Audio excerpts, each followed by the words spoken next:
All right. We are live. All right. Is this thing on? All right, sea monkeys. This is Howlin' Mad Murphy. You can run, but you can't hide because I'm live and worldwide with 10 gigawatts of radio waves that won't behave. You can't ignore me anymore, people. I will be heard. That's right. I'm your resident neighbor Scientologist, professor of janitorial studies, mystic, pervert, utopian, fail son, Nintendo fanboy, and all-around weirdo, welcoming you all to Leftendo. Tonight, my guests, our fellow neighbor Scientologist and cultural Marxist, Cheetah Squad. What up? And there you go. And grouch-esque socialist garbage monster Trashcan. What's up, guys? Hey, how's it going, Howlin' Mad? Hail Cthulhu. Thank you. Yes. Hail Trump, our greatest president. Now, Bringing America to the sunken city of Ryla. yeah. You know, the sunken city of Sea Lab feels like the center of the sun right now. I was just talking to Trashcan about that. I don't know where you are. Warming those oceans, huh? What? Global warming up those oceans. Pod 6 is going to suck at this time of year. Oh, fuck Pod 6. Who gives a fuck? Okay, so y'all doing good? Yeah, I'm doing great. Got some weed. All right. Here to smoke weed about it and talk about Nintendo. All right, cool. I wish I'm excited. Okay, well, excellente. Tonight, on the inaugural episode of Leftendo, we're going down a psychedelic journey of discovery as we talk a little about communalism and socialism, Nintendo, what we're playing, and then because theft is the best praxis, we'll wrap up with the reading series. All right, now, this is the first episode of this little, live stream thing, and it's an experiment, so I don't expect a lot of viewers, but if anyone's in the chat, we might take questions. I don't know. I also want to mention I live in a house with kids and my doggo. You might hear them or the cartoons they're watching downstairs. I live in the real world. That's just, that's what it is. Okay, all that aside, let's begin the actual show.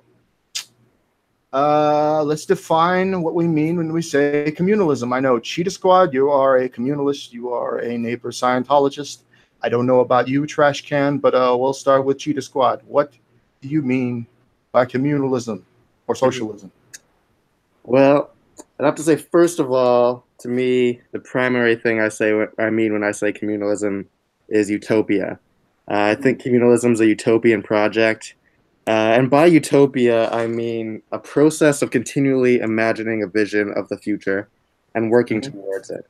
I don't think utopia is a state that is ever achieved. It's something that's always on the horizon.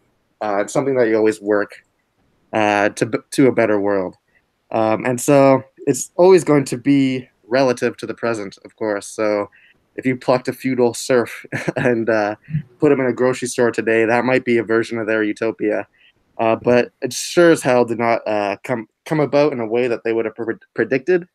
And I think that's the same thing as it's going to be for us. We may hopefully come across to a better world if we don't get decimated by climate change in the meantime.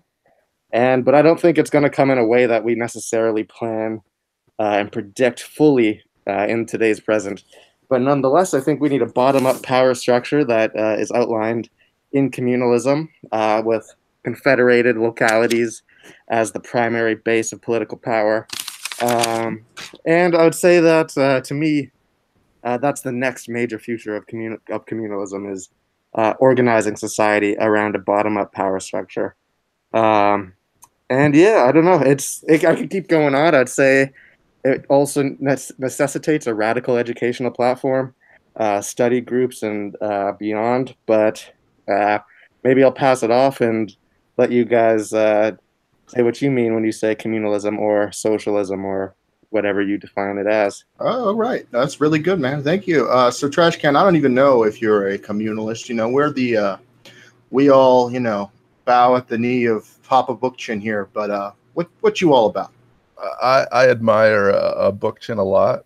Most of my education is just straight up Marxism. I I think the idea of private property has set us back societally, which you can clearly see just in our own relationship with the mode of production and being sort of denied our ability to have a complete relationship with the product of our labor, essentially. And boy, I should have got my thoughts more in order on this. Let me go back to my notes here. But that's basically, cool. I also see that with the oncoming rush of climate change, that I don't see a future where we can live non-democratically anymore. It's going to require an engagement with sort of constructing a entire economy whole cloth that does not involve carbon faster than we can believe it, because building that economy took 200 years of people being pushed off of their land and having it absorbed into this soul-sucking machine, essentially, and dismantling that and replacing it is going to be the most difficult project in human history, I think. So I don't know what that revolution will look like. I don't think any of us can, as Cheetah mentioned. But it's going to be something both beyond our imagination and requiring a huge amount of blood and sweat on behalf of all of us. Yeah, I know. I totally agree with you, man. As for me, I would say that communalism and socialism to me means self-ownership, and self-rule. So no more representation, no more capitalism, just communities that control their own destiny. And I think that you all have articulated that better than me. So that's really all I'm going to say. I liken it to the Greek city-states without all the rape and war, and confederation with each other. Of course, that is my ideal and probably Cheetah's ideal. I know you're more about, you were talking to me before we started about how you don't know that we can really do, that we can really stop climate change without some kind of governmental body. Maybe you should talk about that for a minute. Yeah. So ultimately what I see is the problem with at least starting from the ideal of a confederation is that without some kind of incredibly large scale way of attacking climate change, you're going to end up with huge parts of the world that are just not habitable anymore. I mean, large parts of the equator are essentially uninhabitable because they just destroy the quality of life, right? We see this with farmers in Central America, where literally the amount of water their body has to process in order to survive the current environment destroys their kidneys. People were not built to live in those temperatures and in that humidity because our bodies are essentially air conditioners, right? And so we need to continuously process water through them in order to evaporate it. And as it gets more humid, you have to process more water in order for it to evaporate as quickly as you need it to. And you get these awful scenarios where, you're dying at 40 or 50 because you just don't have the ability to do that anymore. And so where are those people going to live? Like how do we make it habitable for them? It's going to require enormous amounts of effort from people, especially in the global north, climate reparations, essentially, to build the structures that are necessary to capture carbon, to process it. I mean, it's an incredible project. And I don't see how you do that without some kind of, it doesn't necessarily have to be a centrally governing authority, but some kind of overarching structure that people are accountable to, as far as, we've removed this much carbon, we have we've improved housing, we've improved, et cetera, for people that maybe need to be moved or relocated so that they can have somewhere to live that is not just comfortable but better than what they had originally, right? I don't think it's fair at all for indigenous folks living in South America to just be like, well, enjoy being fucked by our horrible world we built.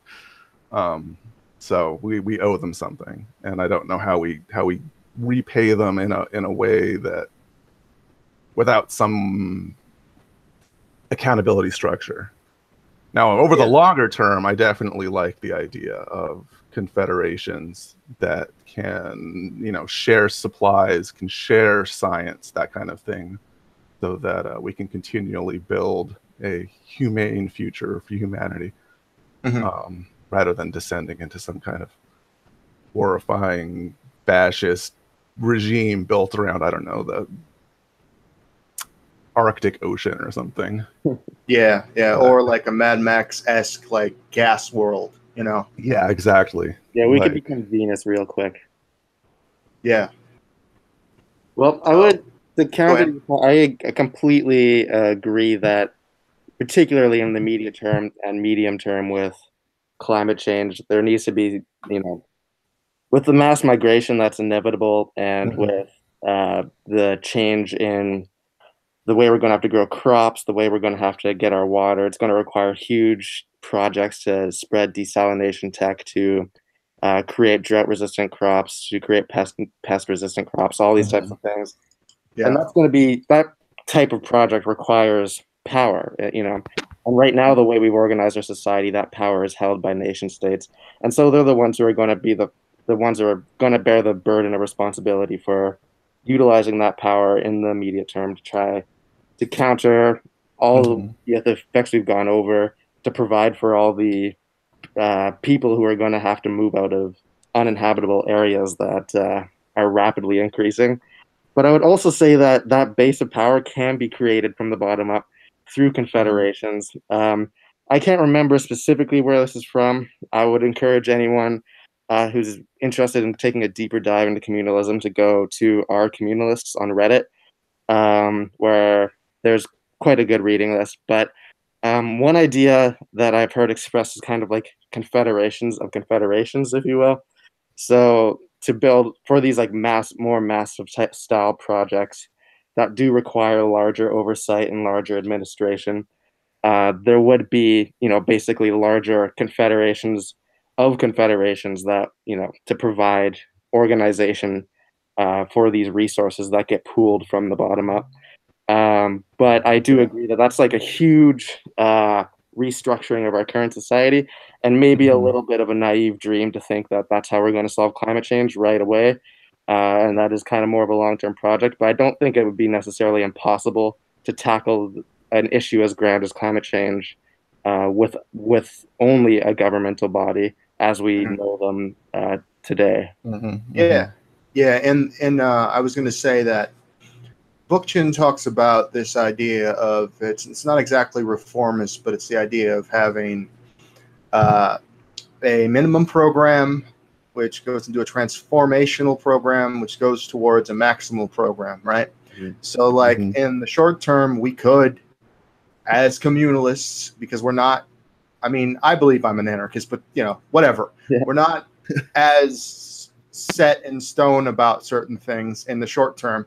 We could advocate for things like single payer, and in particular with climate change, we could advocate for some kind of large government world body to do something before we all fucking die. We could. And we have to use that. Also talk about like, how did we get here and how can we make a better world where this doesn't happen again, right? And that'd be our transformational programs. That's the way I look at it. Okay. I think that's a good framework to look at it in, because there needs to be immediate changes to the way we allocate resources, our relationship to the means of production, and all these things that are probably going to first occur within the current forms of hierarchy we have now and the current groups of institutions that we have now, and that's just a reality that we kind of have to contend with. You can call it reformist or whatever, but that's just, the way I see it, that's just the truth. And I like the way you've put it there with a minimal to a transformative to a maximal project, because I think that that's a really good way of looking at it. Yeah, Papa Bookchin knows everything, man. It does. But I wanted to say too about what Trashcan was saying. The people in the third world, which I don't even like that term, but the people that live in the South, the global South, that we're fucking murdering basically with our environment and with our endless growth economy. We do have to do something for them, and I wouldn't call it reparations. I would call it just opening our fucking borders, and starting to redistribute the wealth, not just to them, to everyone. Because the fact of the matter is, there is plenty of wealth to go around right now. I mean, we can't sustain this forever, but in the short term, again, the transformational program and the minimum program, we can redistribute the wealth, and we could take in, for example, Syrian refugees. We take in like 5 this year or some shit. What the fuck was that? We basically started the conflict in Syria in 2 ways. One with Iraq to destabilize the whole fucking world, and 2 with climate change, which decimated their crops. So that's just one example of what we could do. We could take in millions of refugees. We did it when the fucking Vietnam War went to shit. We could do it again.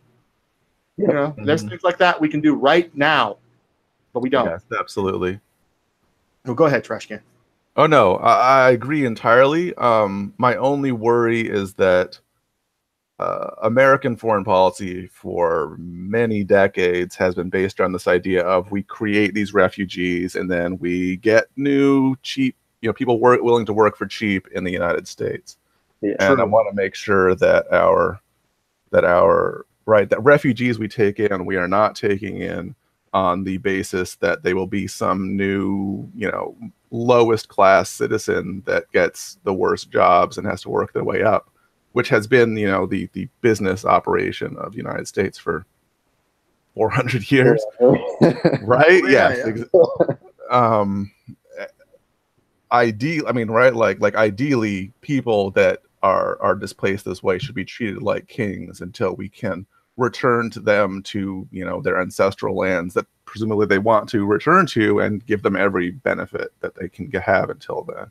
Yeah, which is why I think you got to emphasize what Murphy was saying there with you need a universal redistributive project. Yes, exactly. For everybody. So, because even the poor people in America are getting screwed by climate change too. And, the wealth that we do have is also being withheld from them. So, we need to open our borders for sure and just give everybody could be living like kings relative to how they fucking suck. I mean, even today, I'd probably eat more than a king was actually eating in like 800. But so, we could all have basically the American dream if we really wanted to use that term. I mean, even if we just had a tiny little bit of redistribution, it would be significantly better than it is now. And if we just opened up our borders to, let's even say, 10 times the refugees we take in, because we take in hardly any refugees, right? We could even cap it there just to be moderate. Ooh, and we'd still be significantly helping the world. But I wanted to say something about what Trashcan said about eventually helping these people get back to their ancestral lands. One thing I was reading about recently, and I can't remember all the specifics, but climate change is likely going to make the Middle East uninhabitable, within the next, 40 years. Yeah, it's like by the end of the century, the Arabian Peninsula will still be 50 degrees at nighttime. So no one can live there or grow crops or animals. Yeah, 50 degrees Celsius, right? Yeah, Celsius, sorry. No, that's cool. I'm just an American and so a chauvinist pig, so I don't understand that, Yeah, let's see what Celsius for you, Americans. I don't know. It's really high. I know that. Yeah, that's like 120 degrees. 122. Yeah. At night, guys. Come on. Yeah. So we're going to have to take these people and we're going to have to put them somewhere else. Otherwise, they are going to die. And that's our fault. That's our fault. That's China's fault. That's all the major economies' fault.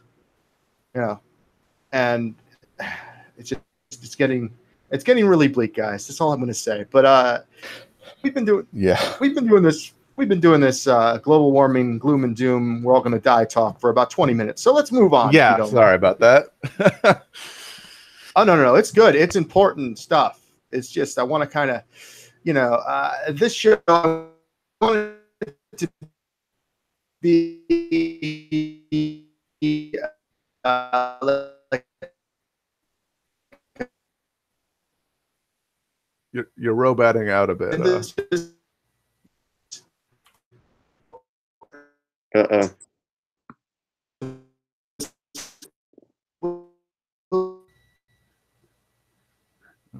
I think it's on Anarchist. Talk about how the weather. Oh, You've been roboting out. Roboting up. Yeah, you're roboting a little bit. Uh-oh. Bizarro Murphy time. Doing all right? I'll have what he's having. All right, 1 second. 1 second.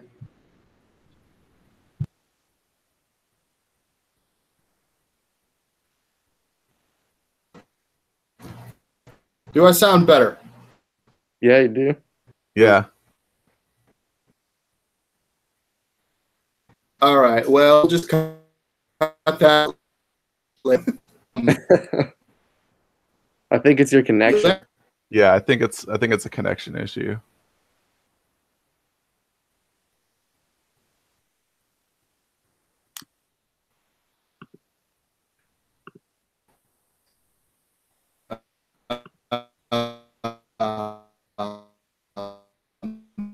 Poor Murphy.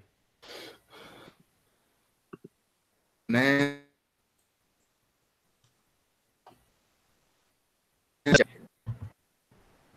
We'll be back with Bizarro Stormy next.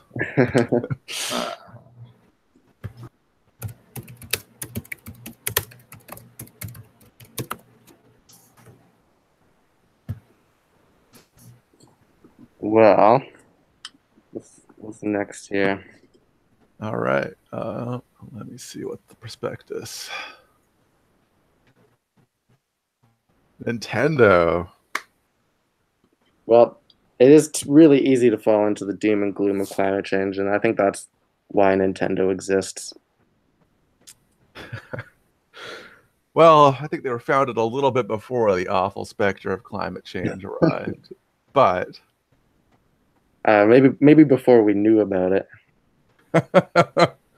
It's true. It's true. Yeah, so I've played Nintendo for a real long time. My first Nintendo console was the original NES. Nice. Or Famicom for the Japanese folks in the audience. Hell yeah. I was a big fan of a little game you might have heard of called Final Fantasy. That was one of my favorite.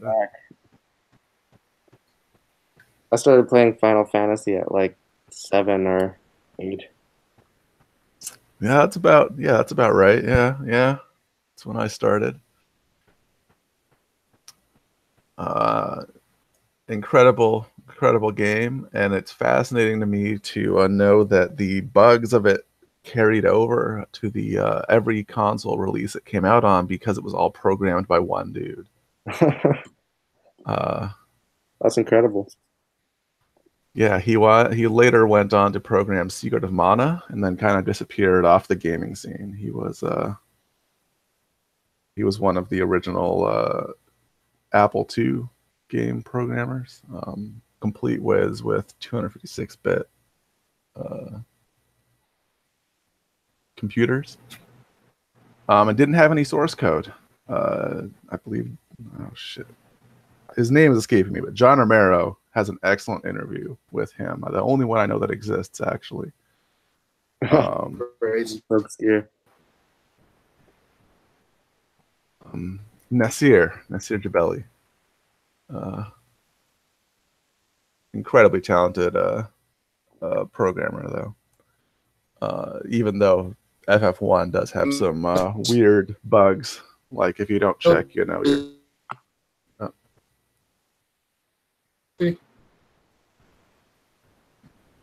Is your connection getting better, Murphy? I don't know. Does it sound like it's better? Oh, that did. Yeah. Okay. You're still kind of pixelated though on the video. I'll just turn the video off. Who cares? Fuck it. Can you hear me? Yes. All right, cool. Well, who cares then? Where are we? Nintendo. Nintendo. Getting out of death cult of climate change. Wonderful, wonderful. As I said, this was an experiment from the beginning. So if it's having technical problems, I mean, what can I do? Nothing. So fuck it. All part of the process. Yeah. The minimal of the maximal, right? Yeah, exactly. I took molecular biology in school, and so I did some experimentation, and I could tell you 90% of the time it goes wrong. Okay. So so you were talking about Nintendo. I didn't quite catch what you were talking about because I was fiddling around with stuff. What were you talking about, Trashcan? Oh, Final Fantasy 1. A great game programmed by Nasir Gabelli. Okay, cool. I never really played the Final Fantasy games. I was more into like Dragon Quest and shit. Oh, Dragon Quest 3 was my favorite. Fantastic game. Golden Sun too. Golden Sun? Sorry. Yeah, Golden Sun was like a Final Fantasy type game, but it was really good as well. Yeah, and the GBA. Yeah. I mean, I played like Chrono Trigger a lot with the Super Nintendo and stuff, you know. Oh, another fantastic game. Yeah. Yeah. But since we're on Nintendo, I wanted to ask you all. I know, Cheetah, you want a Switch. You don't have a Switch, and Trashcan, you're borrowing a Switch, right? Yes. Mm-hmm. Just have the one game. Yeah. You were telling me off the air that you were borrowing it from your brother-in-law, right? Yes. Unintentionally. I don't think he meant to lend it, but... I mean, his loss. Exactly. He doesn't have any digital games? I haven't tried connecting it to my network. I've just been using it as a portable. Oh, okay. Yeah. Because I got like 30 digital games or whatever. Because they're so cheap, and I don't have to go to the store. Yeah. I know people like to buy physical cartridges and shit. I like that too, sort of. I used to collect. I have a bunch of retro games in my trash heap somewhere, but like, it's a pain in the ass. So I just bought a giant memory card and just stuck it in there. Oh, that's smart. That's smart way to do it. But since I have a Switch and you're borrowing a Switch, I wanted to ask Cheetah Squad. You don't have a Switch. I know you want one. Do you have any other consoles? At the moment, I have nothing. I recently moved cities last year, and so I have absolutely nothing. My little brother took over all the consoles I did have, although now he has an Xbox One, and that's all he plays. But that's otherwise all I would have is like a Wii and an Xbox 360 that's broken. So a computer that I can sometimes get to boot up, and I have my phone, and that's all I'm left with at the moment. Well, that's unfortunate, man. It is. I'm living in a video game desert right now. It's okay though. I mean, we're going to talk about it in a minute. I have a couple suggestions for mobile games that are really good because I didn't have a console for like a year and a half, So I was just playing shit on my phone, and that kind of sucks. But if a company knows what they're doing, it can be pretty good. Yeah. No, I had an argument with somebody not long ago that was saying, "Oh, well, have you ever played any truly great games on your phone?" And I was like, "Have you not played, Super Brothers Sword and Sorcery? Like, that is a fantastic game. Like, absolutely gorgeous. Completely dominated the platform when I got it." Cool. I've not heard of that one. I should look it up. Yeah.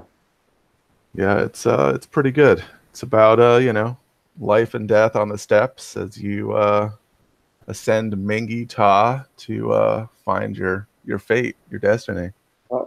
Looking this up, I actually have seen this. Yeah. Oh, this looks cool.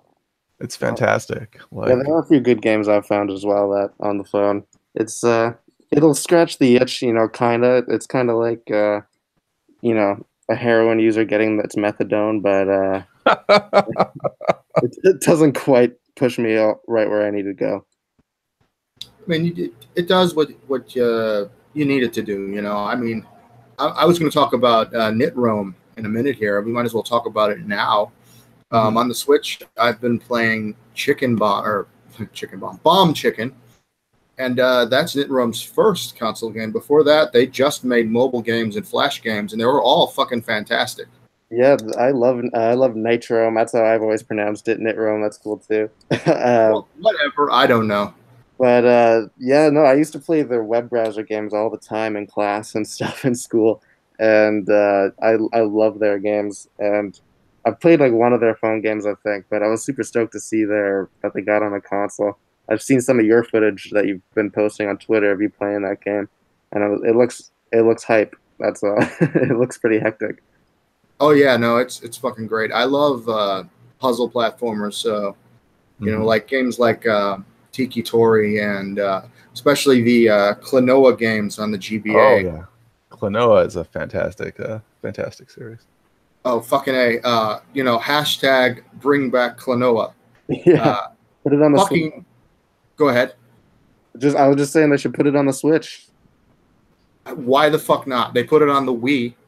Exactly. I mean, they remade Door to Phantom Isle for the Wii, and I have that, and I have I can't even remember what the hell it's called, but Klonoa 2, and then I played the GBA games, and I fucking loved Klonoa. I don't know why Bandai Namco doesn't bring it back, or I would be happy even if they just brought it out for Super Smash Brothers. But anyone who doesn't know what Klonoa is, they should really look it up. It's fucking fantastic. Oh yeah, I know. What really impressed me when I first played Klonoa 2 was how beautiful the environments were. Especially because they had this fully 3D engine, but most of the levels play in 2D, but they render the entire level around it. So as you move through the level, you can see the rest of the area, and they do some really great things with perspective and motion as you travel, you know, horizontally. They rotate this entire world, and it looks really cool. Like, they did just such a great job. I just kind of wish it had more of a Tails, you know, like Sonic and Tails style thing, so that the second player isn't just reduced to helping you double jump, but have more interaction with the level. I never had the pleasure of playing it in 2-player. I am all alone here. See that? I killed everyone else. Anyway, while we're on the topic,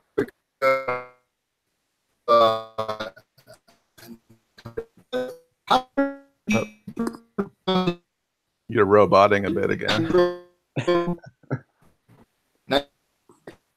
This is the problem with not having net neutrality, is that Comcast can just shut off Murphy anytime they want. Just cut the line to C-Lab. Yeah, they're definitely throttling the C-Lab connection at the moment. This is why we need socialism, so that we can all have full bandwidth all the time. Yeah, the fuck Ajit Pie. This is directly his fault. And people should harass him out of a restaurant next. Agreed.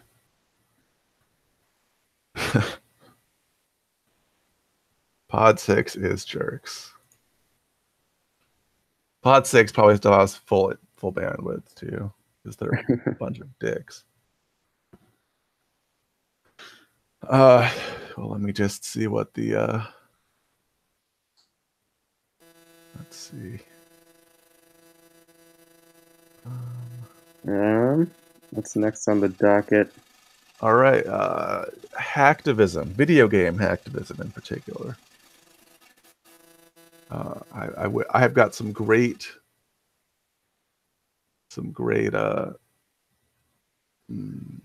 anecdotes. Unfortunately, I don't think I can share any of them because they're a little off the radar. But yeah, so somebody hacked their way to the top of the Splatoon leaderboards to protest hacking in Splatoon 2, and requested that Nintendo do something to stop it. Now, I think this is actually the perfect example of direct action, where it does not inconvenience over much your average player, but puts the issue that the hacktivist wants to talk about on their radar. What do you think, Cheetah? Yeah, I would agree with that completely. That's actually, I wasn't too familiar with that story, but that's I think that is a perfect, the one rare case where like direct action or disobedience actually doesn't piss anybody off really. But yeah, that's great. I think what a better way to protest it. And I understand where they're coming from. Like I used to play some games pretty competitively, and I'd be pissed if there was like hackers or some shit there. That being said, I also used to like, play. Me and my cousin used to like mod our games and go grief and troll and be the hackers in like lobbies and like old computer games like Guns and stuff. But no, yeah, when I used to play pretty competitively, I would be like, yeah, I'm totally am sympathetic to them wanting Nintendo to address that issue seriously. I didn't realize Splatoon 2 had such a big like competitive following, but that's cool. I've never played, so I don't know. Maybe it's fucking fun. I don't know.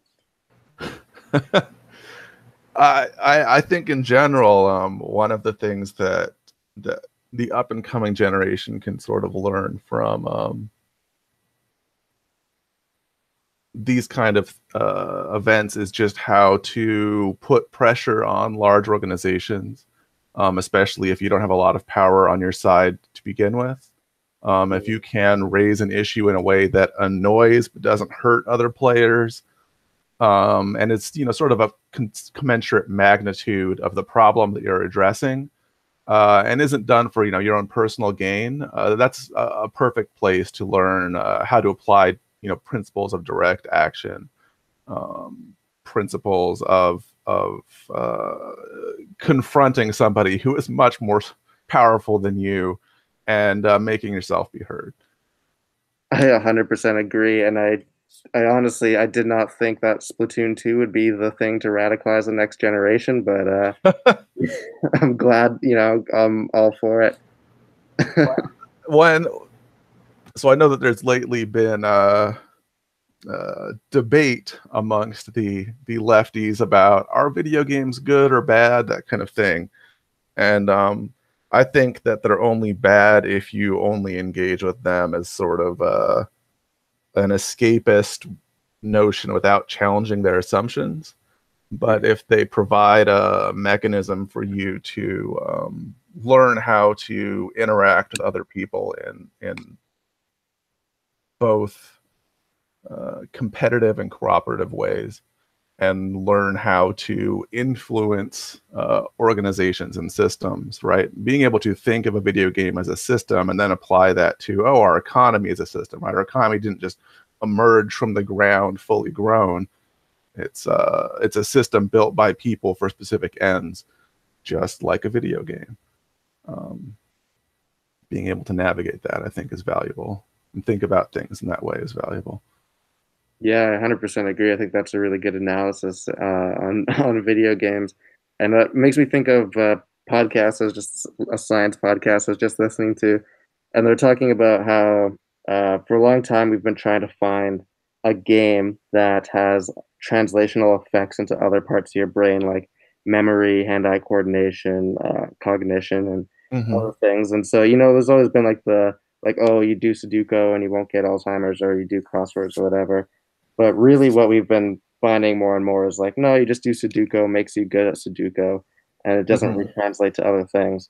But they found that video games were the biggest thing that actually had these translational effects they were looking for, and they would get elderly people to have one gaming session, and it's just like a normal video game. It's not even like not a specific game designed for, you know, like education or anything. It's just, I don't know what game it was, but it was just a video game. And they found that up to 6 months later, that these elderly people were still showing boosts in their cognition, boosts in their memory, boosts in balance, boosts in like hand-eye coordination. And so they were like, wow, like, you know, that was not what they expected was going to be the one thing to do it. And so I agree that you can approach video games in an understanding way and not be consumed by them or uncritical of them. Then they can be extremely beneficial, probably even in ways we don't quite intend them to be beneficial for in just the social context.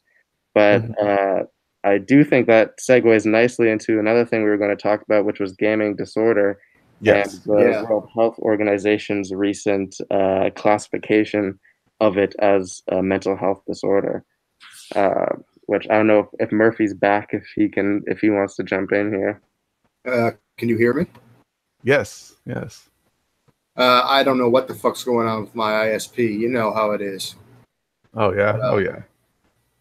But yeah, you wanted to talk about gaming disorder. So I will read this little summary from the World Health Organization. Gaming disorder is defined in the 11th revision of the International Classification of Diseases as a pattern of gaming behavior characterized by impaired control over gaming, increased priority given to gaming over other activities to the extent that gaming takes precedence over other interests and daily activities, and continuation or escalation of gaming despite the occurrence of negative consequences. Let's see here. For the gaming disorder to be diagnosed, the behavior pattern must be severe, significant or important error is you're roboting out of it again. Would normally have been evident. So, yay, robots! Do you know who's like this? I do. It's unfortunate. Quiet now. Go ahead. That's very unfortunate. Yeah, that Ajit Pai is personally throttling the C-Lab connection at the moment. They're trying to shut us down. We won't be silenced. Yeah, the last paragraph Murphy just read, was just, for gaming disorder to be diagnosed, the behavior pattern must be of sufficient severity to result in significant impairment in personal, family, social, educational, occupational, or other important areas of functioning, and would normally have been evident for at least 12 months. Yeah, so I would say that, in my opinion, is that overall, that is a real disorder and deserves to be classified. But my biggest worry is that it's going to cause hysteria among the internet moms of the world, who seem particularly vulnerable to these types of, like, whenever these, like, oh no, like mercury and vaccines or whatever the next one is. And there's already been hysteria over video games causing violence and other things like this. That's pretty unfounded. So I would worry that this contributes to that. But I don't know. What do you think? So looking at this diagnosis criteria, I would say that any activity you do that impairs your life in the way that's described here, is probably bad for you. Like it doesn't have to be video games. Like anything, if you're doing anything in your life that is causing significant impairment in your personal, family, social, educational, occupational, or other important areas, which I'm not sure what that means specifically, but this almost sounds like a very almost too generalized event, especially if it's for 12 months. Yeah, if it disturbed your life for a year, yeah. But the other side of this, I mean, obviously, we all know somebody as who has had video games sort of pull them away from the important things in their life and isolates them, right? That's a very common experience. Mm-hmm. But part of me wonders if that is not especially given the wide range of this diagnosis, as far as like, it not only has to be 12 months, but has to affect you in all these ways, or in some of these other ways. That it's a symptom of societal problems rather than a specific cause like gaming or being a hoarder or whatever. Mm-hmm. Whatever other things that could cause similar issues, which is that people are sort of alienated and feel like their everyday activities are meaningless, and they invest that desire into gaming instead, which is definitely has a way of giving you goals to work towards that maybe are absent in your everyday life. Totally, exactly. And I actually have a personal take on that as well. Basically, I've gone through personally exactly what you just described. When throughout school, from grade 4 to grade 9, I went to a pretty strict like charter school that was designed to go specifically about around math and science. It was Calgary Science School, but so I had a pretty like structured school experience. And then I went to a public high school, and as soon as I got to high school, it was like teachers didn't care if you weren't there. I could, delete the message at home if I didn't attend class and stuff.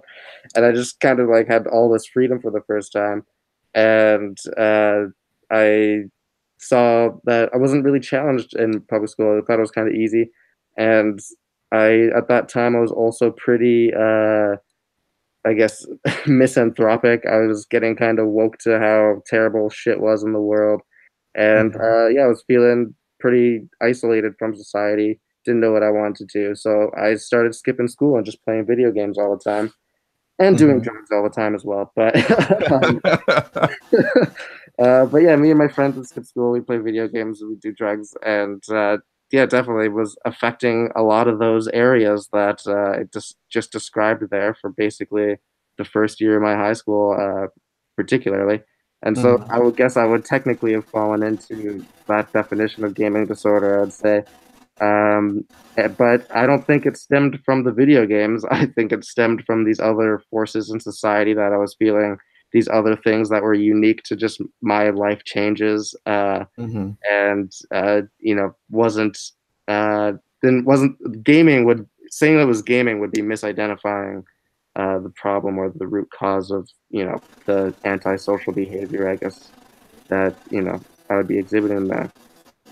So I completely agree with your analysis there. It's like, yeah, really, if anything, if fucking going to the gym is all the time is disturbing these areas of your life, that would also be just as unhealthy as sitting in your basement eating Cheetos and playing WoW. Yeah, I agree with that.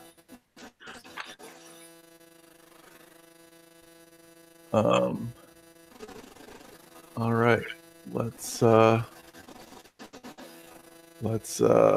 one of the articles. Let me pull it up really fast. Yeah. We got there's too many articles out there that can be made fun of that are being written these days, but we got a couple that we've parceled through the masses for. Do you want to do the Elon one first? Yeah, absolutely. Hello.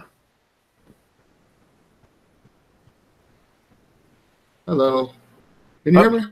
Oh. Welcome back. Yeah, I just wanted to say something real quick, and I'm going to get out before I robot, because the robot war.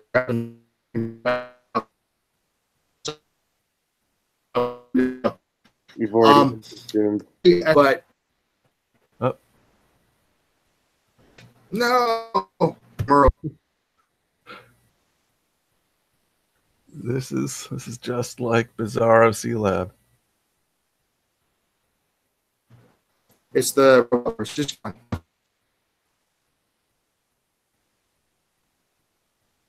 Let's see.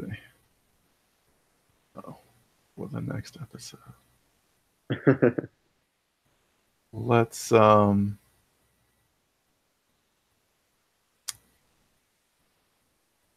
We got a crowdfund to get Murphy buy some bandwidth tokens from right podcasting specific bandwidth tokens. They can't just be the generalized voice chat tokens. Yeah. In our dark future, even podcasters have to pay for bandwidth. I guess we could do some direct action and just trick somebody into hooking up a internet backbone straight to Murphy's house, which is I'm all for. Like if we can find a installation technician and just change the addresses on his book. Yeah. Let's get C-Lab all the bandwidth in the world. I bet Ajit Pi has like a 10 terabyte per half second speed going. So I mean, if you're gonna sell out, you may as well sell out for everything. Exactly. Just back the internet truck up to your garage and dump it all in there. Yeah, we can just shovel some internet from that he's just kind of got left lying around. He doesn't use it all. Yeah, exactly. Hook up our captain. But so you want to read the war on Tesla, Musk, and the fight for the God, who would write this? Sorry. A chud would write this. Okay, so yeah, we're doing the war on Tesla one. We may as well. It's a community post, but it's a community post that's upvoted on Daily Kos of all things, which is definitely the most disappointing website in the last couple of years. I don't know who was up at 8 a.m. writing this on May 29th, but they start with an upfront. It says, upfront, if you think that anything is justified against a person simply because that person is wealthy, this is not an article for you. If you think that it's okay to lie, mislead, or otherwise attack a person simply because of their financial status, consequences be damned, then you should probably look elsewhere. You won't have far to look.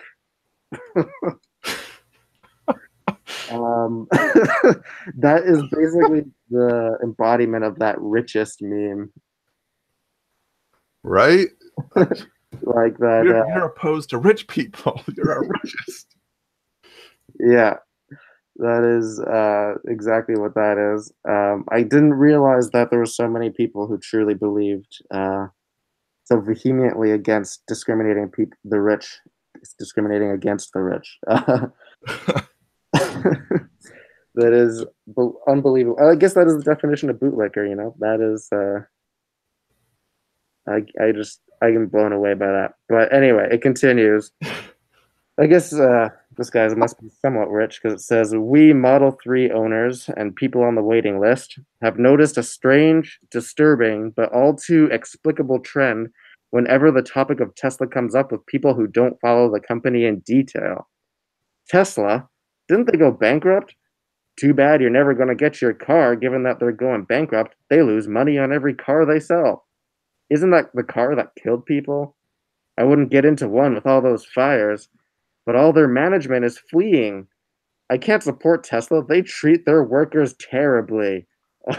All those naysayers of Tesla putting out their worker infractions. So unfair. Yet the reasons for these sorts of reactions, as frustrating as they are all too clear. Let us begin with the basics. I love that this starts off with just, we Model 3 owners. It's like, it's me. I'm a relatable person who spent $50,000 on a car. I'm just like you. Yeah. Like, I can't tell if this is signaling that as an owner of a Model 3, they are not rich, or as an owner of a Model 3, they are. But it depends who the audience is. It's masterful. It's such a weird thing to toss into your article defending a company. Hey, as somebody who's invested in this company by spending, the median family income of the United States on a vehicle, we shouldn't be angry at them. That's like, what? Like, is this just you trying to wash your own conscience from the potential bankruptcy of a company that you're apparently emotionally invested in? Yeah. Well, I can't support Tesla. They treat their workers terribly is probably one of the most hackneyed excuses I've ever heard. Like as a Model 3 owner, I gotta say, we're a protected class of society, and we won't this discrimination against Model 3 owners anymore. We're going to be enfranchised, and our votes are going to be spent with our dollars, and those dollars are going to Elon Musk, our Lord and Savior. There are dozens of us. Dozens. All 300 of us that have Model 3s, That haven't caught on fire yet. Anyway, this buffoon continues. It's hard to overstate how much people stand to lose from Tesla's success, because Tesla's the most revolutionary company on the planet. Mm-hmm. Contrary to a newly emerging narrative that Tesla has had it easy in the press, Tesla has been smeared from day one. Back in the Roadster days, TTAC, for example, ran a Tesla Death Watch series, supposedly counting down the days until Tesla's inevitable bankruptcy. Top Gear famously staged a scene where the Roadster supposedly ran out of power on a track and had to be pushed off. It didn't. Suffered a dangerous brake failure. It only suffered a blown fuse and never lost braking power. And a bunch of myths about EVs in general, and the Roadster in particular, concerning charge time, range, and general usability. But then it was an ideology at stake. Today, it's much, much bigger. The ideology of car companies, electric car companies. This is... Yeah, I mean, I'm not going to deny that the larger automotive companies were probably, doing whatever they could to kind of put their finger on the scale against Tesla. But I don't think that makes Tesla this revolutionary, save the world car company. They have the same motives as all the other ones. Mm-hmm. No, exactly. And that's sort of the mistake, is that assuming that Tesla has anything else in mind than just selling cars. I mean, that's what car companies do, right? They're not, giving cars away to people who need them and would otherwise have bought a gasoline car, even though they're getting enough money from the government to easily do that, right? Like, they're just another company selling cars that happens to have a exceptionally self-focused CEO. Yep. Didn't he just recently come out and say, like, I may be a narcissist, but at least I'm a helpful one? As I give money to Republicans, like, sure, I'm propping up conservative ideology, but I'm a nice guy you can talk to on Twitter, as long as I'm not implying you're a pedophile. Yeah, and claiming that I'm a socialist anarchist, sci-fi mogul. Anyway, so the guy continues. Tesla's the most shorted stock in the United States. $10.7 billion bet against it. What does this mean? In short selling, you pay a stockholder interest to borrow those shares. Okay, basically, he just goes on to defend that he thinks short selling is good. In fact, he then claims that he is invested in short selling markets and that he doesn't think that makes him a bad person. He actually says that. But yeah, he explains what short selling is, which I feel like I don't have to go into. But he basically says that Most entities holding Tesla stocks are long-term investors and correspondingly don't want to sell. So this puts even more upward pressure on their stock. So it's not don't worry about all the people shorting it, because the people who are invested in it are in it for the long term. They're trying to see society grow, not just get a quick buck. Unlike those short sellers, that's basically their argument. But they basically, I don't know, they come up with some jargon about how Elon Musk has managed to keep the company afloat despite these stock squeezes, without really mentioning any of the say factories that he's leased from the government for $1 that the government built for like $500 million, and all the other subsidies that he's gotten. So, but the second main point here is number 2. It should be understood who exactly the shorts are betting against. When people picture Tesla stockholders, they generally pitch a bunch of Silicon Valley hippies investing to save Mother Earth. Reality, that is not who I envision as investing. Yeah, I have not really thought of Silicon Valley hippies as being like a driving force of stock ownership, but the tech bro ideology, also known as those hippy dippy new age Wiccans. Well, I mean, the Wiccan hedge fund is definitely pushing ownership in Tesla for sure. Yeah. Well, despite that prevalent myth that the hippies are the ones who've invested in Tesla, he goes on to say that many well-known hedge funds and management companies have invested in Tesla. In fact, around 3/4 of Tesla's stock is held by major institutional investors, companies who have built their empires based on choosing good stocks.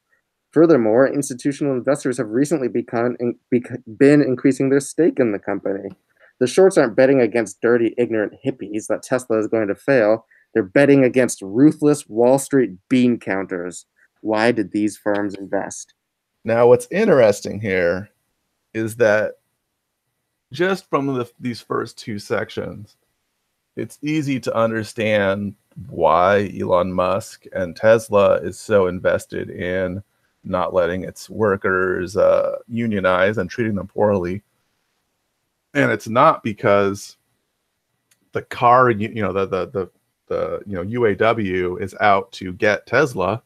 It's that if Elon Musk lets them unionize, all of these ruthless Wall Street bean counters who are counting on a future where cars aren't built by unionized workers will pull their investments, right? They're not investing because they want to save the earth or because Tesla is some magical organization that's going to create the perfect electric car.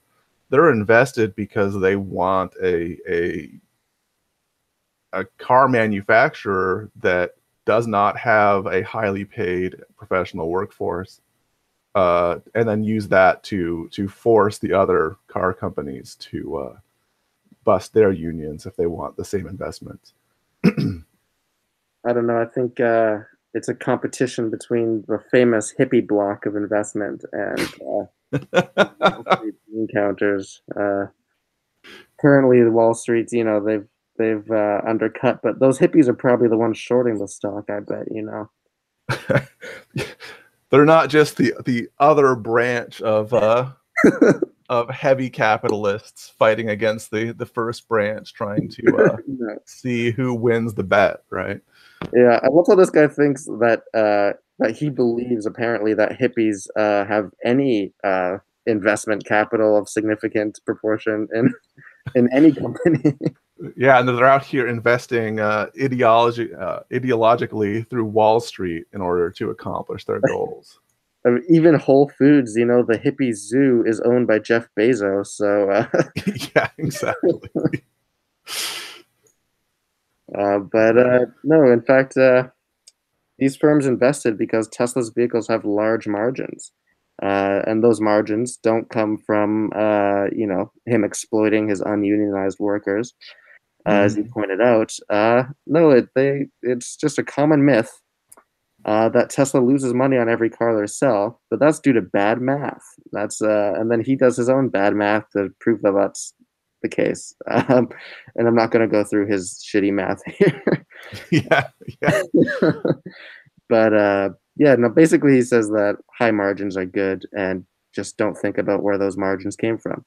Yeah, exactly. Let's not talk about the workers who build it, or the cheap capital that was made available to Elon Musk for essentially nothing. Yeah. Ignore the apartheid diamonds that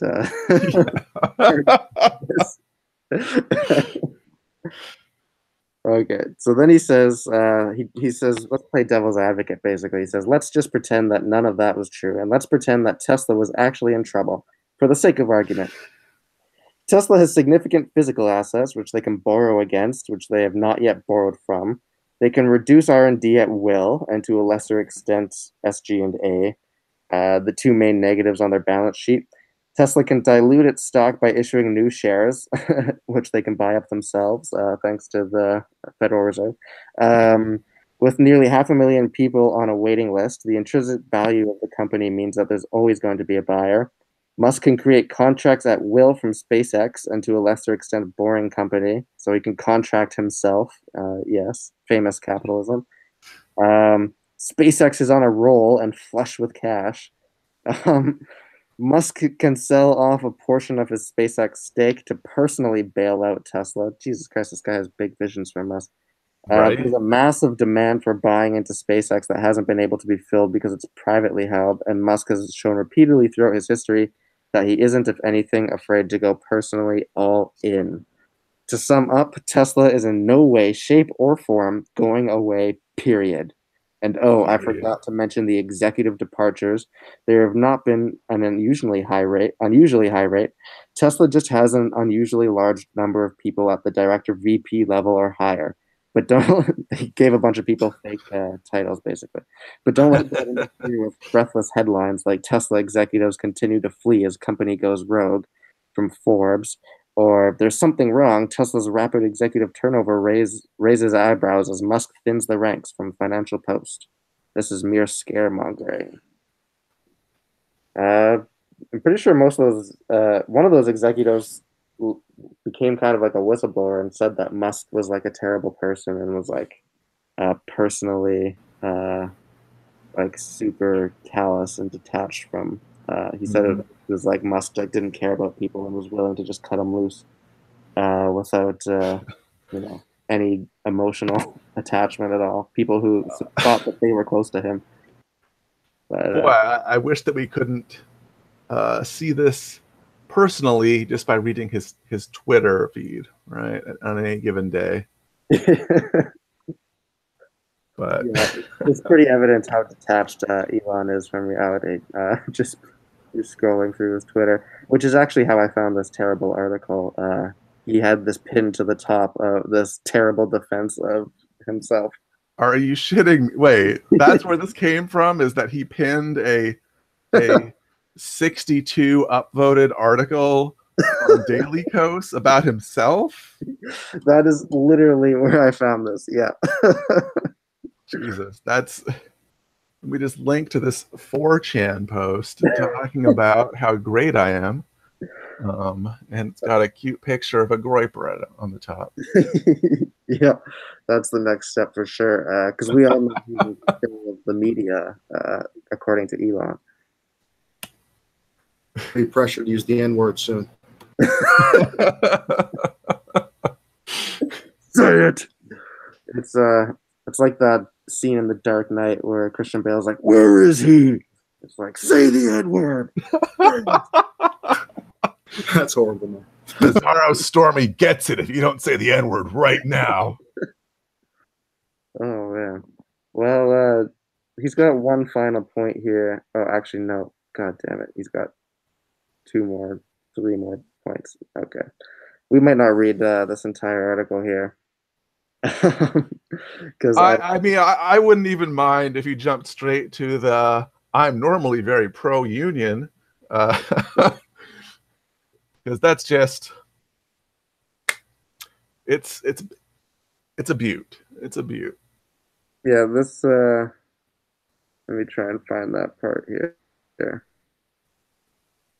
I'm normally pro-union, but I believe in the free market, and I'm a socialist somehow. Yeah, yeah. You might have heard of us. We're called ANCAPs, and oh Yeah, we dear. love Marx, but he's all wrong about everything, always. Two people can use the same coat. They just need to be short people. Say Ben Shapiro size. Two Ben Shapiros stacked on top of each other. That's I 40 can yards. own Ben Shapiro, and then he can use my coat, but then he has to clean it and do all my laundry and pick my cotton and make a new coat. Okay, well, I found the section here. It says point number 6. Who needs shorts when you have the UAW? I'm normally very pro-union. I'm a union member at my current job and unsuccessfully voted to unionize in my last job. But UAW's actions in this regard have left a very bitter taste in my mouth. How dare those people unionize? Only I deserve benefits. I'm sorry that the Daily Coast Writer Union didn't take off, but Tesla's Fremont factory used to be NUMMI, a GM Toyota joint venture, and a UAW shop. During the automotive downturn in the late aughts, there was pressure to cut back on U.S. manufacturing. To save the Detroit-based UAW dropped NUMMI, or NUMMI, I guess, like a hot potato, and workers were furious. And he's got a video of workers being angry. Because Tesla moved in, many of these same people now have jobs again, and UAW is about as popular there as the plague. They've been trying to unionize the Tesla factory for years and haven't been able to get enough signatures. They can hardly even get anyone to show up to a free barbecue. But hey, if you can't beat them, why not spend nearly $500,000 to smear Tesla? UAW frequently argues that the Tesla factory is unsafe. So do the workers who've been injured. no, I got this injury in a freak coffee accident. Yeah, my foot was crushed by the coffee pot. Most commonly, they rely on data from 3 years ago when Tesla was still learning mass manufacturing. That excuses it. That explains it. They were still in their 1800s industrial phase, give them time. The cotton gin rolled over and hit somebody. But they show when Tesla was still learning mass manufacturing, which showed their factory as having a 33% higher injury rate than the national average. Ignoring that they're around the national average now, UAW neglects to mention that when the plant was a union shop, it had an injury rate of 30 to 45 recordable incidents per year. They don't say what that proportion is, whether that's higher or lower than the national average. And even in its later days was double the rate at the Tesla factory today. I don't know. They didn't source that, so I don't know about that. And for the record, Musk has publicly called for a vote on unionization. For a vote on it, he didn't publicly call for unionization, but okay. Yeah, so that's the pro-union Model 3 class segment of society that we all know so well.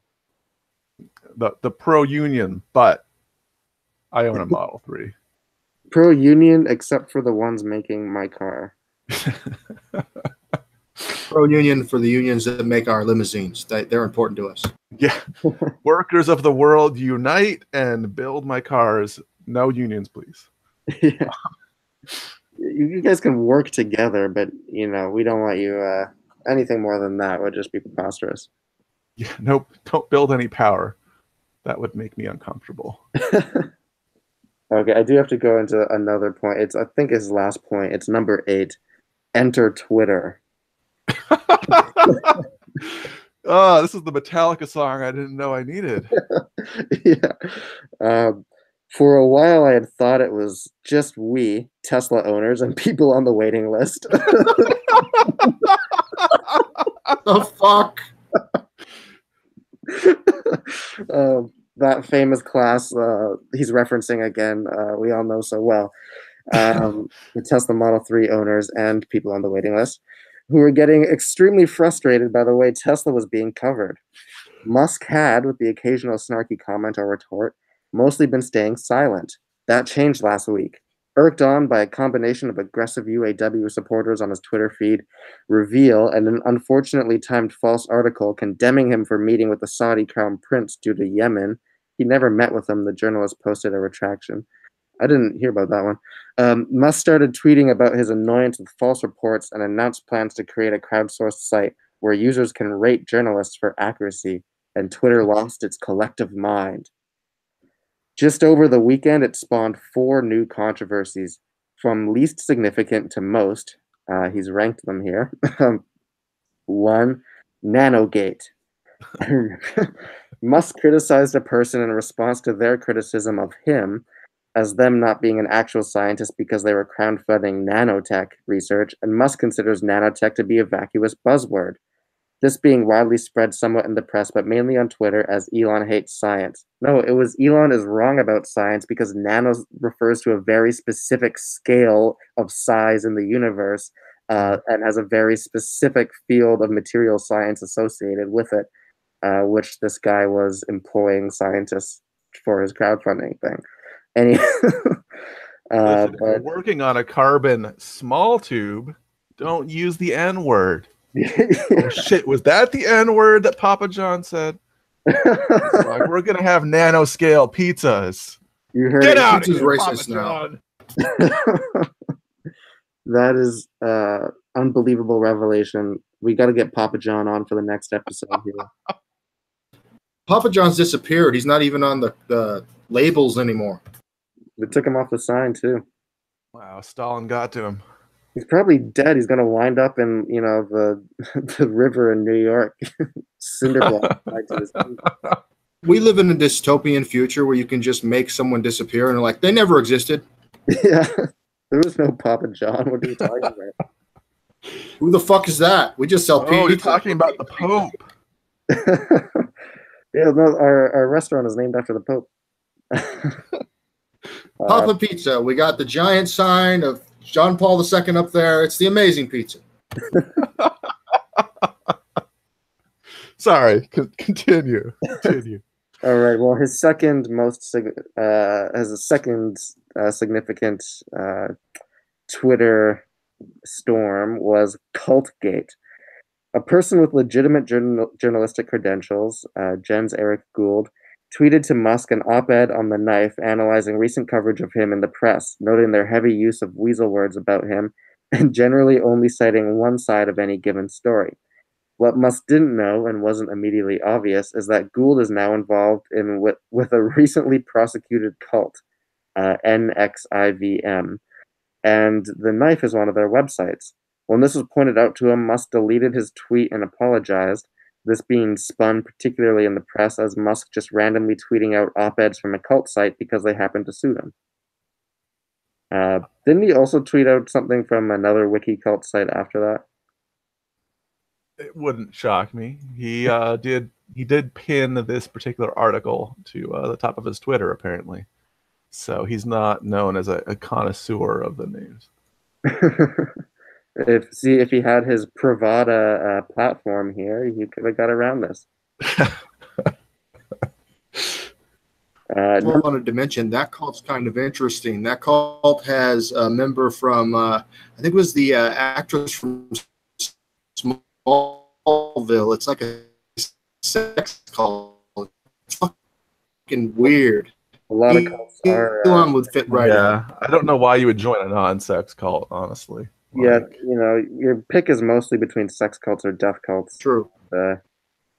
Yeah, I guess I'm done with the Wrong Boys over at Seriously Wrong's new conception of the life cult, and I encourage everyone to go look into the life cult. But number 3 here, he's got Misogyny Gate. Yeah, all that erroneous accusations of misogyny that's been going around lately. Journalist Erin Biba, who had previously written personal attacks against Musk on her Twitter, including about his genitals, but then hid her Twitter feed when they were pointed out, condemned Musk for attacks on science. He responded, "I have never attacked science. definitely attacked misleading journalism like yours, though. Bieber responded by accusing Musk of misogyny in a conversation that had literally nothing whatsoever to do with gender. She recently wrote an op-ed on the Daily Beast talking about receiving personal attacks from Musk bros, saying that Musk's following on Twitter is angry men, even though it's just a cursory reading of the comment shows around a 50-50 gender split. Is it worth mentioning? Is it worth mentioning that SpaceX president of 10 years, handpicked by Musk, and one of the company's first employees is Gwen Shotwell, a woman? I really do appreciate the we're just going to take a brief census of the people that are harassing you, and we take umbrage against the epithet Musk bros when really it should just be Musk people. Now, Musk bros is a slur. I mean, I do think the appending bros to every group that you want to disparage is kind of tired. Yeah. But being like, well, Musk might have led his 50 million Twitter followers against you to harass you, but they were at least representative, is kind of vacuous.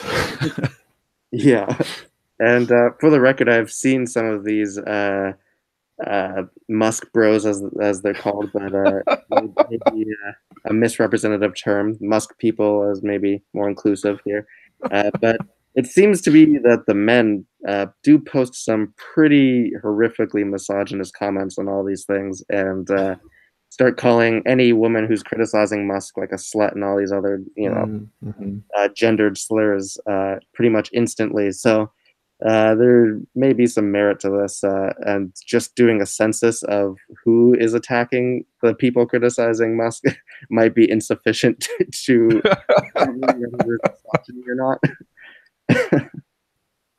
But, really, he should have thought before he built an orbital misogyny laser. Like, that just seems ill-considered in aftersight. Yeah. Well, the last point here is anti-Semitism gate. Perhaps the most ridiculous. How dare you accuse Musk of being anti-Semitic? That Afrikaner. Anyway, when someone tweeted to Musk suggesting that powerful people were trying to destroy the media, Musk responded, "Who do you think owns the media?" A concept that we here, annoyed at Sinclair and the Murdoch Empire, would quite agree with. This person talks about empire a lot. This person talks about empire quite a lot, but anyway. But of course, why interpret something according to context when you can turn it into a smear? That's right. The interpretation Twitter went with was that shamefully, some press accounts, was that Musk was trying to say that Jews control the media. Even more annoyingly, this led to an influx of deplorables in Musk's Twitter feed. Well, first of all, saying vaguely, who do you think owns the media, whether you intend it or not, is absolutely anti-Semitic, or at least can be lended to anti-Semitic groups quite easily. Yeah. And I think it's pretty disingenuous for anyone to dismiss that. But anyway, that's the classic argument you always. That's the classic argument of defending really any bigotry, is like, of these kind of vague irony bigotry, is like, well, he's not explicitly saying Jews control it. He just said who controls it. Oh, you thought he was talking about Jews? I think well, you're who's the real bigot now, him or you? Exactly. Yeah, that's the classic defense of that. But he goes on. He says, in case it needs clarifying, then he embeds the tweet here. Ben Collins says, Elon, where are you going with this? And then Elon replies, pointing out to aspiring journo and Rodin spokesmodel Josh Top, who thinks public polls are controlled by, quote, in scare quotes, powerful people, that the media is in those, like, whatever's on the shift of 8. Asterisks. Asterisks. Thank you. An asterisk is owned by same. The same aforementioned powerful people. Anyone who thought this was anti-Semitic is just revealing their inner bigot. Oh, he actually went there.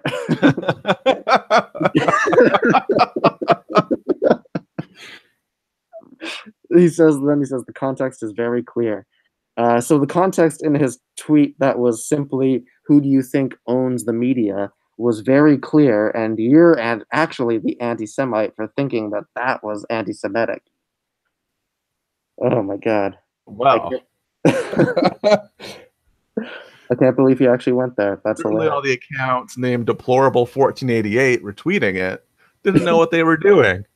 I know this person even mentioned that all the deplorables went into his mentions after that. So why do you think all the racists all of a sudden showed up?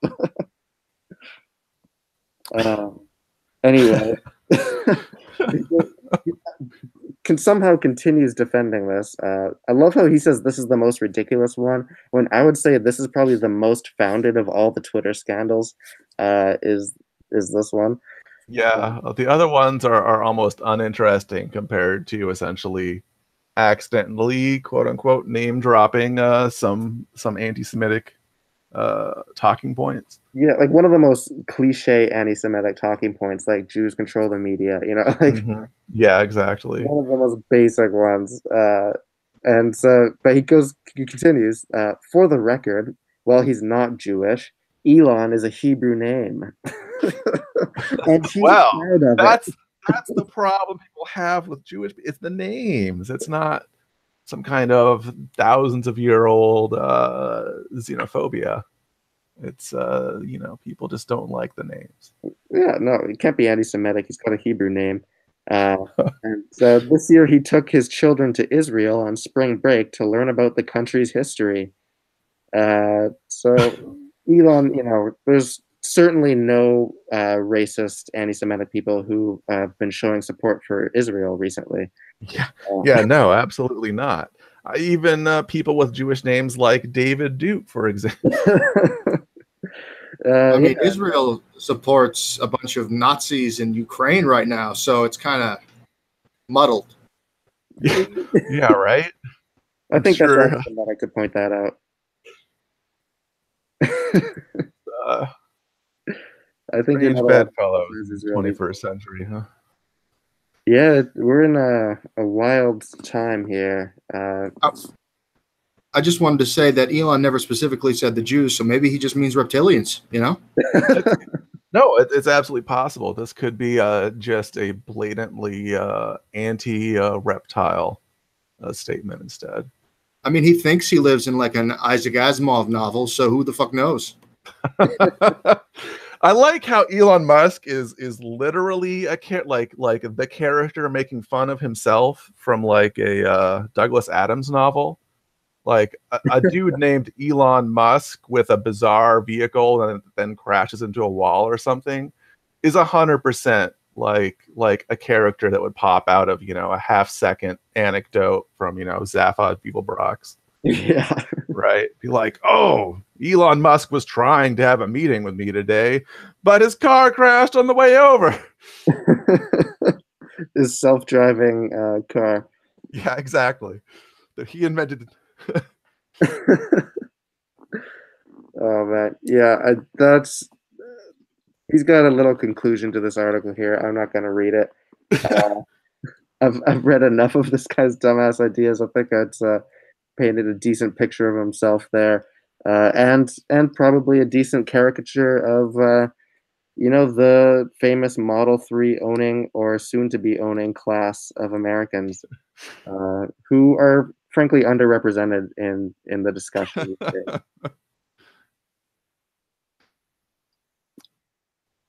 We probably don't have time to read the other article about how Kylie Jenner is a self-made millionaire, and we probably wouldn't be making fun of her for being a self-made trust fund kid if her name was Kyle Jenner. But we can probably make fun of it on the surface. You got anything you want to say about that? Yeah, I wanted to say really quickly that We hate all billionaires, and that is the stupidest, woke, liberal identity politics ever. That's it. Yeah, no, that's basically, oh, well, you wouldn't be making fun of the prince of a prince, Kyle, but Princess Kylie somehow gets all the. It's like, no, I'm not a fucking monarchist. Like, I don't care how much money you inherit. You're not self-made, right? Like no billionaire is self-made. You got there by being in a privileged location on top of a pyramid of suffering. Yep. Yeah. It's just like these woke motherfuckers who are like, oh, Trump is disparaged the Queen. Well, fuck the Queen and fuck you. Exactly. Exactly. Churchill wouldn't. It's like Churchill was literally a worse genocidal than Trump is, and that's saying something, right? Like that's 1 in 20 people in Bengal. Like he purposely, diverted food from India during the war, during a famine, for reserve stocks. Like he was a fucking dick. He has the worst. He said like absolutely inhumane, deplorable things about the people supposedly who were his wards in the Empire of Britain, which was so benevolent.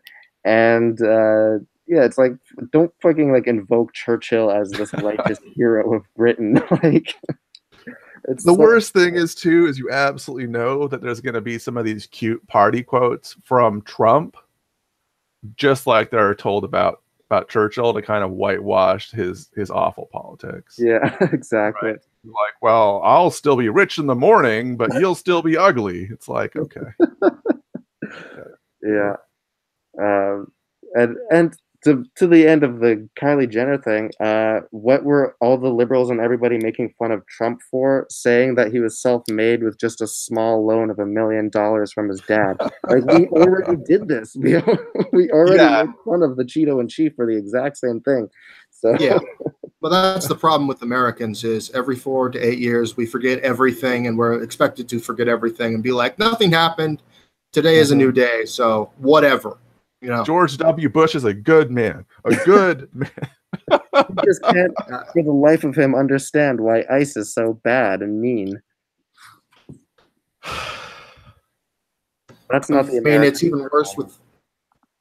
even worse with Obama. Everyone's like, Obama was a great man, and he deported more people than Trump so far. So, yeah, yeah, right. Obama may have built those concentration camps, but he wasn't planning on using them. Like, well, okay. Yeah, it's not like when those like 10,000 Guatemalan kids or whatever showed up to America that he didn't put them in concrete cages for fucking like 6 months or whatever before just dropping them back off in like Mexico. Oh God. We must look forward, not backwards, my friends. Yeah. No prosecution, not left behind. Yes, we can't. Well, that was the initial podcast for Leftendo. Yeah. Hope, it was a lot of fun. I really enjoyed talking with you guys. Yeah, you guys saved it. Yeah, well, unfortunately, Murphy had to drop off to fight off some of the robots who were, imposing their fascist will on C-Lab, and he had to fight a revolutionary war of liberation. Yeah, put all the robots in the camps. That's what we really built those for. Exactly. And once the robots have filled the cages, Murphy will personally steal Ajit Pai's internet connection, and he'll be back with a much clearer signal in the future. I will try. But actually, I think maybe I'll just go kill the robots, and in my place next week we'll have Shanks, Captain Shanks. He'll take over. It'll be great. Everyone will love it. C-Lab will go on for many more seasons. Excellent. I'm excited. All right. Bebop Cola out. Yep. Well, wait. Before you go, why don't we tell everyone where we can find you on Twitter? I'm Leftist Trashcan. Or sorry, Trashcan Leftist on Twitter. Yeah, I'm at motherfucking Cheetah. It's kind of hard to find me though because there's like specific spellings and stuff, and I don't really care. But you can find my page on Facebook, Cheetah Squad, and that's bigger anyway. and there's more memes on there. So if you want actual content, that's where I'd look for it. Cool, cool. And I'll have all the links in the description for this video, and I'll put this up on iTunes eventually if I ever edit out all the crap. And I'm at Anarcho Murphy, and check out the website solarpunk.ninja. Well, guys, it's been great. Thank you. Thank you very much. It's been a lot of fun. Peace out. Peace.